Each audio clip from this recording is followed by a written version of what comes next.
Hey guys, and welcome to this quick training on the proprioceptive system. This is actually one of my favorite topics to talk about. I notice I say this about a lot of different topics, but being very fascinated about sports and the sports world, I feel like proprioception in general is something that you see with most of the really great athletes, whether it's basketball, soccer, football, baseball, really great athletes have exceptional proprioception. All right. But it's not only important for high level athletes, it's also important for, um, everyday people. People maybe like even older people that need to navigate through the world. I know a lot of my students actually work either with professional athletes or they work with older individuals or individuals that are in pain or are kind of struggling with movement restrictions or mobility issues. All these people can actually highly benefit from improving their proprioceptive system. And in my opinion, when we look at proprioception, I feel like it's actually something that actually gets talked a lot about in the sports world, but not so much in the movement in kind of like the pain optimization world, which I think is something that definitely a lot of people are missing out because they try to stretch muscles, they try to improve mobility, they try to improve range of motion, but if the problem or like if the movement restriction or if the performance restriction is based on a lack of proprioceptive awareness, that is a bigger deal. And you can stretch all day, but it won't give you the end result that you're looking for. Okay. You might, still have super tight muscles, or maybe your performance is not improving, maybe your speed is not improving, maybe your coordination is not improving. And this is something I talk a lot about all the time, that you can do all the strength training or athletic training in the world, but if there is a neural component that is kind of lagging or is not as developed, that is definitely something where we can see some really big and major changes over time. And proprioception is one of them, right? It's one of the main sensory inputs that our brain needs to actually know where we are in space. Okay, so here in Neurotraining Institute, we talk a lot about the visual system, right? Visual input is extremely important. We talk a lot about vestibular input, so input from our inner ear, from our vestibular receptors. And one thing that you hear me talk a lot about is that the vestibular system and the proprioceptive system, they usually go hand in hand, right? Because a lot of the drills, a lot of the exercises, and also a lot of the demands on a daily basis, they require high level vestibular input, but also proprioceptive input. And these are just some of the few really important sensory inputs that we can improve and that we can actually train. And in my opinion, everyone can benefit a lot from really training and improving these systems. And especially if you're maybe a coach or a therapist, like that is something where you probably see a lot of great changes with your clients, with your patients, with your athletes. But it's also like, let's say you're a professional athlete, or maybe you're a young athlete that's just trying to, seek an unfair advantage, to get better. Just working on proprioception is, in my opinion, one of the biggest things that will completely change the game. And I've seen that a lot with my athletes. I work a lot with young athletes, and just really focusing on improving proprioception with these young athletes, since their brain is still, very plastic and developing, is a big game changer, because you can really see the improvements straight from kind of like a more controlled setting, being able to transfer that, the drills that we do, straight into their game, which is really cool. Okay. So let's first talk a little bit about, 7 facts to know about the proprioceptive system. And I don't want this to be too long, this video. So I want to give you a little bit of insights into the neurology of proprioception. I want to talk a little bit more in depth about what proprioception is, what proprioceptors are, and why proprioception really is extremely important. And then at the end, I'm just gonna guide you through two really simple drills, really two simple exercises to improve proprioception. And one is a more general drill, and the other one is something for ankle proprioception, which I often get asked on social media and also like from my clients. It's a very common issue with a lot of athletes, with a lot of people that struggle with ankle quote unquote instability or like ankle problems. So it's a very common thing that I get asked a lot. So let's talk about 7 facts that you should know about the proprioceptive system. Okay, so number 1, it's really important. I'm actually just gonna make myself smaller. Let me see. No, I can't, but never mind. So the proprioceptive system basically deals with sensory perception and specifically the awareness of our body's position in space. Okay, so whenever we navigate through the world, specifically when we, for example, close our eyes, our brain can actually perceive our body in space. Okay, so, and you can do this at home right now. If you just close your eyes right now and you feel into your right hand and more particular into your right index finger, okay, you can still somehow sense where that index finger is in space. And if you want to make an experiment, just take your other index finger and try touching it, okay? So if you're able to do that, that's great. If you're not able to do it, it's also not a big deal. But that just shows you, okay, that is kind of your ability to perceive your own body in space. Okay. And we can do this with literally every part of our body, whether it's, lower limbs, our ankle, our knee, our hips, our shoulders, our hands, fingers, neck. There's so many different areas that high level proprioception is really important. Okay.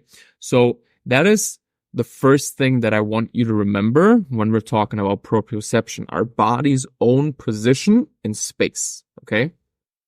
Then basically what is really important whenever we navigate through the world, we need high level proprioception because we can't constantly rely on getting kind of like a clear and conscious perception, and we can't think all the time about our movement that we're just doing. Just think about when you're walking down the street, you don't really think about, oh, where is my foot? Where is my ankle? Where is my hip? Where is my arm? How should I swing my arm? Like, these are all things that happen very naturally. And specifically in the sports world, where everything happens so fast and everything has to happen literally within a few milliseconds oftentimes, this is exactly where I always say that the best athletes, they don't really have to think about their movements too much because everything kind of like happens on a more natural and almost like a reflexive type manner. And that's literally where high level proprioception comes into play. All right. So that is something that we really want to think about. And the most important thing here that I want you to learn here is that we don't need to look at that specific body part. Okay. So one of the more important things about proprioceptive training is actually taking away the visual system. And that can either happen through closing the eyes or just not looking at, the body part where you're maybe training your stability or maybe training your balance. Okay, so that is one thing that we can think about here. All right, so proprioception is really important to allow us to move freely without actually like thinking about it too much. And the cool thing here is that these proprioceptors, okay, these sensory receptors, they're located all over our body. Okay, and I'm going to give you some more insights into that in just a second. But one thing that I just want you to wrap your head around is these sensory receptors. They continuously send signals to our brain, and our brain perceives that input. Okay. And we have a lot of different areas of our brain that are involved in proprioception. One of the main ones is actually the cerebellum. Okay. The cerebellum, also known as our little brain. It's a Latin word for it. Is a really important area for proprioception. And more specifically, the spinocerebellum is really important for proprioceptive awareness. Okay. So it's actually really important to coordinate a lot of what's going on here. We also have the parietal lobe, which is really important for proprioceptive awareness, which sits right behind the frontal lobe. So the frontal lobe houses the motor cortex. The parietal lobe houses the somatosensory cortex. So as you can see, it's like a very deep connection between movement, sensory awareness, to really allow us to move optimally. Okay. So this is something that I just want you to think about. Okay. So we have continuously these inputs that are being sent to our brain, and then our brain sends signals back to the body, back to the muscles, to eventually innervate movement or innervate stability or anything that you want to do in terms of maybe I need to react, maybe I need to duck, maybe I need to jump, maybe I need to flex a muscle, maybe I need to extend a muscle. So these are all things that actually are based on proprioceptive awareness. Okay. So that's something to keep in mind as well. And you might ask yourself, where exactly are these proprioceptors located? So they are located in our muscle spindles, or in our Golgi tendon organs, in joints, in ligaments, in skin receptors. So we have these proprioceptors located literally all around our body. Okay. Which also, from a training standpoint, allows us to actually tackle or train or improve proprioception in a lot of different ways. Okay. And I'm always going really deeply into this in our 2-day course and also in our advanced master program. So we have a lot of different ways how we can actually improve proprioception, which is really cool. And again, at the end, I'm going to show you exactly how you can also do this with just like 2 very simple drills that I use a lot for my clients and a lot for my athletes. Okay. So they're located literally all over our body and are really, really important to really send these sensory inputs to our brain. Then I've mentioned that earlier. Good proprioception allows you to move freely without having to think about the movement. Okay. So one thing that I always mention is that high-level athletes are not relying too much on their cortex when it comes to movement. Okay, so you might ask yourself, what does that mean? So the cortex, specifically the frontal lobe and the motor cortex, these are brain areas that are really important, or that particular brain area is really important for conscious movement. Okay, so voluntary movement. And of course, to a certain level, the frontal lobe, the motor cortex, is involved in movement, but the movement itself is almost reflexive in nature. Okay. And I'm actually going to show you, some examples here, because in my opinion, where you can see, some of the best and best demonstrations of extreme levels, like world-class levels of proprioception, is actually in free runners or parkour runners. So I don't know if you've seen some videos maybe on Instagram or YouTube of people that just like jump between buildings and jump, I don't know, down walls and like between walls, or jump up walls. It's absolutely insane how good they can control their body. Like here you can really see that they don't really think about that movement too much. It's almost happening reflexively. And again, it's the same thing here. You don't have to necessarily be a top level athlete. You might just, maybe you have tight hip flexors, or maybe you have, I don't know, tight hamstrings or tight shoulders. It's the same thing here. Your brain needs to perceive that area well, to actually allow that area to move well. Okay, so it's not enough to just maybe like stimulate the muscles a little bit, stretch the muscles a little bit. It's also important to actually like know exactly where is that area in space and how good can I perceive that space from a proprioceptive lens. Okay, so that is something to always keep an eye out, especially if you're working with athletes or if you're watching sports. I think it's one of the coolest things to observe.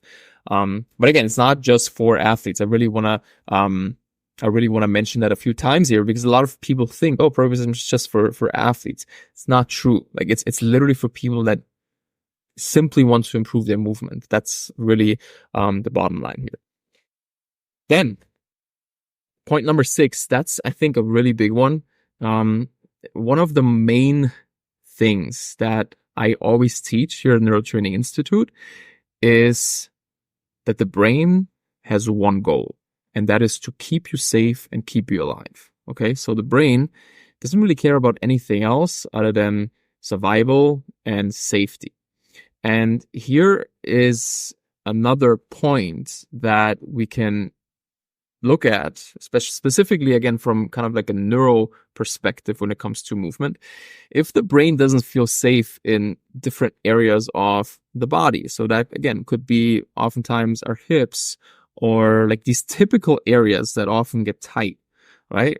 Shoulders, ankles, like just different areas that a lot of people struggle with movement, struggle with range of motion. Most of the times, these are also areas where we can see big time struggles with high level proprioception. Okay, so a lot of people can't really perceive that area well from a proprioceptive standpoint. And that is also why, again, same thing here, when we want to improve someone's movement, we can literally start with proprioception in that particular area, okay? And I'm going to show you exactly a drill for ankle proprioception that you can use that is really beneficial. It's a little bit more of an advanced drill, but you can also modify it depending on if you're working maybe with like older clientele. It's really cool. It's really, really cool to use some of these proprioceptive drills, because they look very simple, but they can be a massive game changer for a lot of people. So again, I just really want you to keep in mind that for the brain, it's all about survival. It's all about safety. And it's really important to feel certain areas, or perceive certain areas better to improve the range of motion and the movement and maybe even the strength in that area. Okay, so that is another really important point. And the cool thing here with proprioception is that when we train it, and really see some extremely fast improvements. And the reason why is because proprioceptors are some of the fastest receptors in our body. Okay, so they send around, depending on what research you read, somewhere around 1,000 to 1,500 signals per second to the brain. Okay, so it's a lot of signals that our brain perceives second by second. Okay, and oftentimes the cool thing here is, let's say for example you're using a proprioceptive drill right before training, or right before maybe a game, or right before a match, or maybe let's say you're working with clients in a gym setting, or maybe you're a therapist. Maybe you can use some of those proprioception drills to actually help someone move and perceive their body better within literally the blink of an eye. Okay. And the cool thing here is that these results, because I always get asked, okay, like these neural drills, how long do they last? How long do they stick? Isn't that just a momentarily event that happens? And the simple answer here is that yes, it might eventually return back to baseline, but it's neuroplasticity. So we can literally just train that neural skill and improve it over time, right? So when you actually do certain drills with clients, sometimes these drills last a few minutes. Sometimes they last a few hours. Sometimes they also last a few days, for people that maybe struggle with movement or struggle with pain or, struggle with performance. But the coolest thing is actually to include these drills kind of like on a day-to-day basis. And specifically, again, let's say, for example, you're an athlete or you're working with athletes, it can be really beneficial to use some of these proprioceptive drills right before when you have to perform at your highest. Okay. So all my athletes that I work with, I always include a lot of proprioceptive components into their warm-ups right before their games or right before whatever event they might get into. Okay. So let's give you some practical examples to train proprioception. I actually wanted to show you that video of these parkour runners. But if you want, just type it in because I'm already talking for almost 20 minutes here and I wanted to make this short and simple. But if you just type in free runners or parkour runners, you see some crazy examples of high level proprioception. Okay. But at the end of the day, again, like almost every sport requires really exceptional proprioception. Okay. So let me just close this right here and make my screen a little bit bigger. And let me guide you through two really simple proprioceptive exercises. And the first one that I actually want to show you, some of you, maybe you are familiar with neurology and maybe some neuro drills. This is actually a drill that comes more from the vestibular world, okay? And this is a drill called the Fukuda test or the Fukuda drill, which is actually something that was used a lot is used a lot in the vestibular world, like in the balance world, which you can, of course, still view that as a vestibular drill. But I wanted to show you this particular drill just because of what I mentioned earlier. The vestibular system and the proprioceptive system, they usually go hand in hand. Okay. So this is actually a great drill to actually improve your proprioceptive system as well as your vestibular awareness, in general. Okay. And the way this works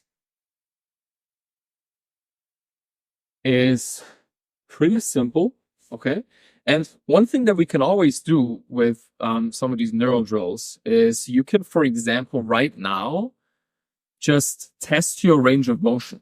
Okay. So you can, for example, test your hip range of motion. You can, for example, do maybe like a hip flexion assessment where you lay on the floor and you just bring your hips as far to your chest as you can and just see, okay, how far can you do that? Or maybe you want to like test your toe touch. Okay. So you can just try to bend down as far as you can with your knees straight, and you can just see, okay, how good is your mobility? Because oftentimes, not always, again, like there's a lot more to these drills than just, doing these pre-tests and retests. But some of you might actually experience some improvements in range of motion when you're doing some of these proprioception drills. Just because, again, the response rate, how fast the brain responds to these drills is extremely fast. Okay. So let me show you the Fukuda test. Okay. What we do here is we're going to close our eyes. We're going to stretch out our hands. And then as we have our eyes closed, we are starting to march in place. Okay. So we're just bringing the knee up to the chest. And I want you to do this actually pretty high. Okay. So as high as you can without being in pain, of course. And if you feel comfortable, you can increase that speed. Okay.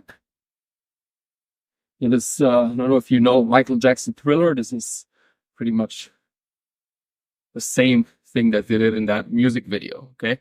So, as you can see, it's neurology is everywhere. And what I want you to do is I want you to do this for about 30 seconds. Okay.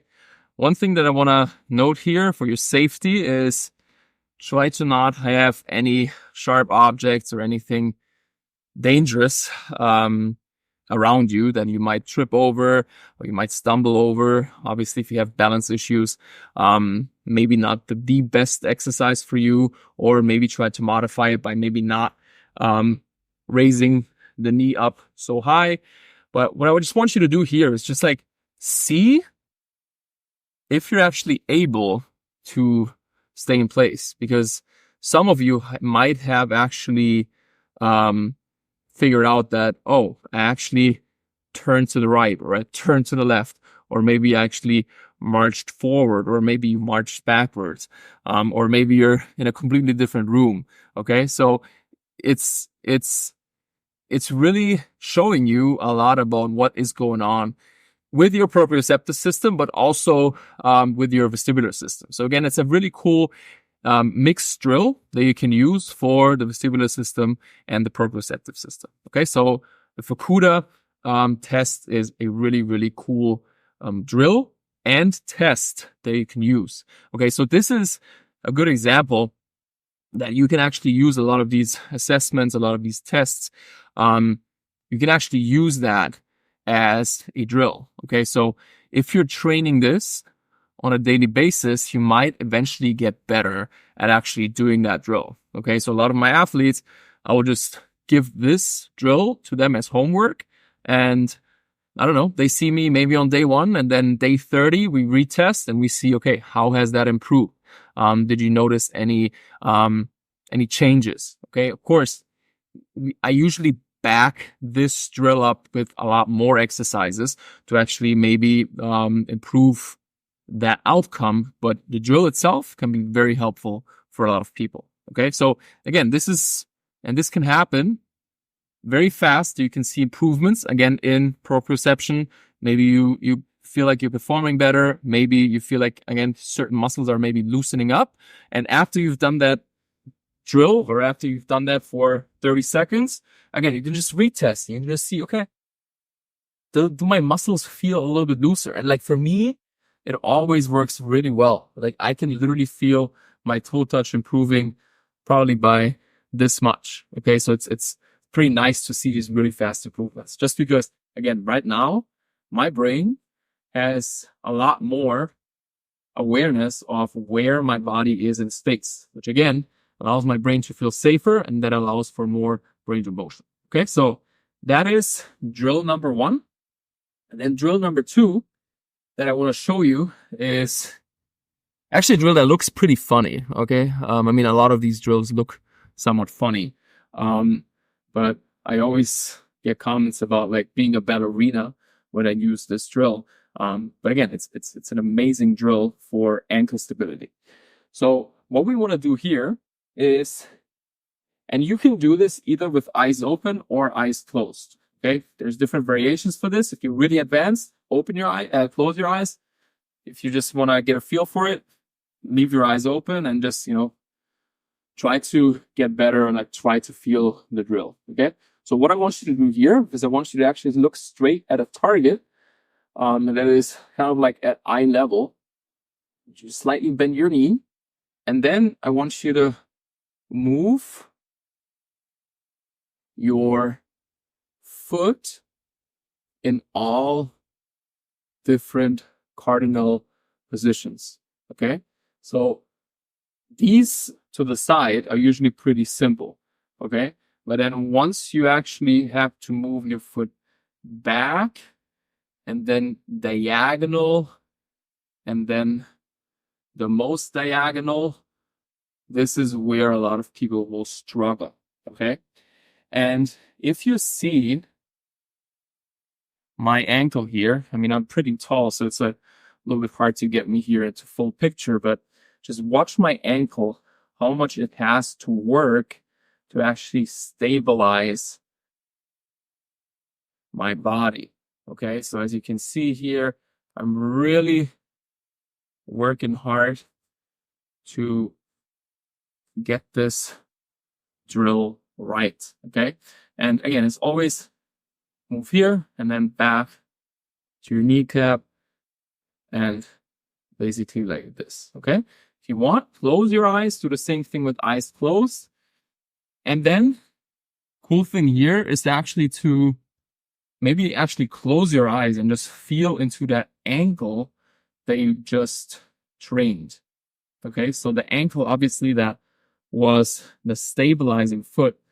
That was the ankle that we actually worked on. Okay, so these are just simple demonstrations, simple drills that you can use to train proprioception. Okay. And again, same thing here. You can retest your range of motion. Maybe you can even retest your ankle range of motion. Maybe you can test your dorsiflexion just to see, okay, did that eventually improve my range of motion in my ankle itself? Okay. One thing that I want to point out here is that it's probably best if you actually try to relax your foot as much as possible. Because a lot of people, what they tend to do here is they try to grip the ground too much with their toes, and that can create kind of like this high arch, and that actually takes away a lot of the stability that you want to have. Okay, so you actually want to keep the toes relaxed, knees slightly bent, and then you just go over these different directions. Okay, and one of the things that I get asked a lot when it comes to proprioception is why I don't really mention the Bosu ball too much or balance pads. In my opinion, I mean, people can use them, absolutely. They have their place and time. I personally don't really use them with my clients, just because for our brain, when we really understand brain function, when we understand biomechanics, when we also understand proprioception, we really want to make sure that our brain kind of like has this relationship to like a real world scenario. Okay. And when you're actually training on an unstable surface, that oftentimes doesn't really have a big transfer over to real ankle proprioception. Okay. So it's kind of hard to really teach the brain kind of like these relative motions between joints, between maybe your knee and your ankle.